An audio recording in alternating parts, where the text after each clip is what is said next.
उनकी दिनचर्या में हम लोग 2-4 लोग बैठे हैं, साथी और बातचीत होने लगी कि इस क्षेत्र में साहित्य के लिए, संस्कृत के लिए हम लोग ऐसा क्या कर रहे हैं कि वो हमारे इस समाज के लिए, इस क्षेत्र के विकास के लिए योगदान दें। तो हम लोगों ने ऐसे ही बातों बातों में चर्चा की और लगा कि चलिए काम किया जाएगा, लेकिन कोई एक नाम दे दिया जाए। तो सभी साथी बैठे थे, लेकिन कोई नाम नहीं पूछ रहा था, काफ़ी गंभीर नाम आए सामने। लेकिन अनायास भाई दिलीप जी द्वारा एक नाम ऐसे ही दिया गया, कहा गया हम लोग पतरस कर रहे हैं। बहुत सारदर्दी या बहुत ही बोझिल शब्द ना दिया जाए, ऐसे ही हम लोग आपस में बात करें तो उसको पतरस कहा गया। और ये हुआ कि आज पतरस नाम दे दिया जाता है, और जब इसकी आवश्यकता होगी नाम का हम लोग चेंज कर लेंगे। अभी फिलहाल पतरस के नाम से चलता रहेगा।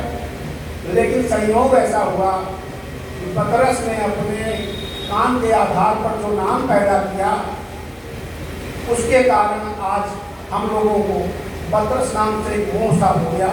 और लास्ट चाहने के बावजूद आज तक हम लोग को दूसरा नाम नहीं खोज पाए जिसकी आवश्यकता लगे, और पतरस का नाम ही हम लोगों के बीच में संस्था के लिए चल रहा है।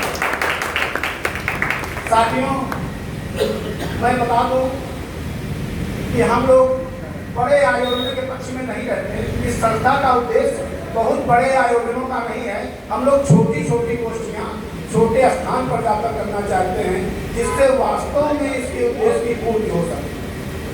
और इस कड़ी में 2 कार्यक्रम तो साल भर में होते ही हैं। एक वार्षिक आयोजन होता है जो TDC होता है, वो आज मेरे कहने में गर्व हो रहा है कि आज राष्ट्रीय स्तर पर उसने अपना नाम स्थापित किया।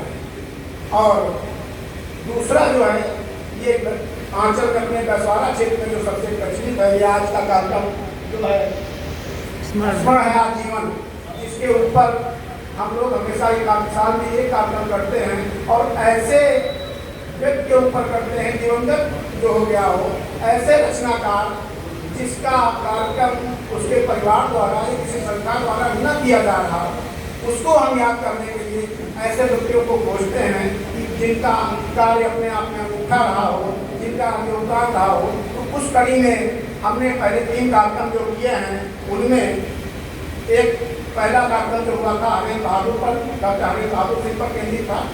दूसरा कवि मतलब खरे पर केंद्रित था। और तीसरा कवि दिनेश सिंह पर हम लोगों ने कार्यक्रम किया था। प्रारंभ ये आयोजन जरिया डिग्री कॉलेज में भाई अमराव जी के संयोजन में होते थे, लेकिन हम लोगों ने सोचा कि ये कार्यक्रम क्षेत्र सीमित न होकर हम लोग दूर तक जाएं और जगह जगह पर ये कार्यक्रम हो, जिससे लोगों को बारे में जानकारी हो, और कुछ क्षेत्र में करें जहाँ की वो व्यक्ति रहे।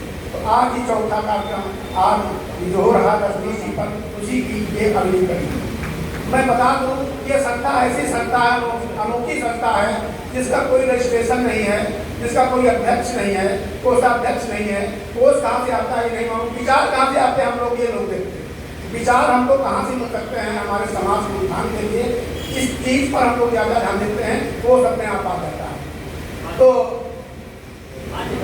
एक संयोजक मंडल इसका बना रखा है, जिसमें आदरणीय के श्रीवास्तव जी और शैलेश जी, अनुराग जी, सुरेश जी और शिवेन जी हैं। लेकिन ये संयोजक मंडल भी कोई फिक्स नहीं है।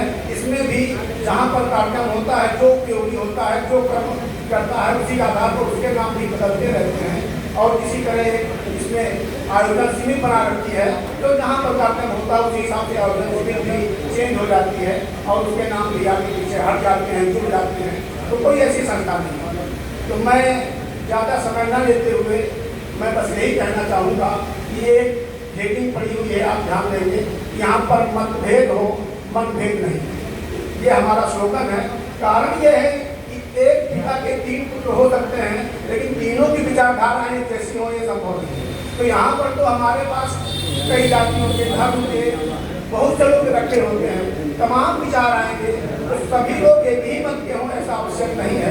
तो हम लोग बैठकर विचार करें कि हम अपने समाज के लिए, अपने साहित्य क्षेत्र में जो कौन सा कार्य करें, कैसे करें कि इस समाज को एक आदर्श समाज दे सकें, जिससे कि उस समाज के अंदर ऐसा विवेक पैदा हो सके, वो ये निर्णय कर सके कि ये जो हम कर रहे हैं, जो सोच रहे हैं, ये सही है या गलत है। 5 मिनट का समय दिया गया था। मैं चाहता हूँ कि मैं ही समय सीमा पर अपना कार्य समाप्त करूँ। जिस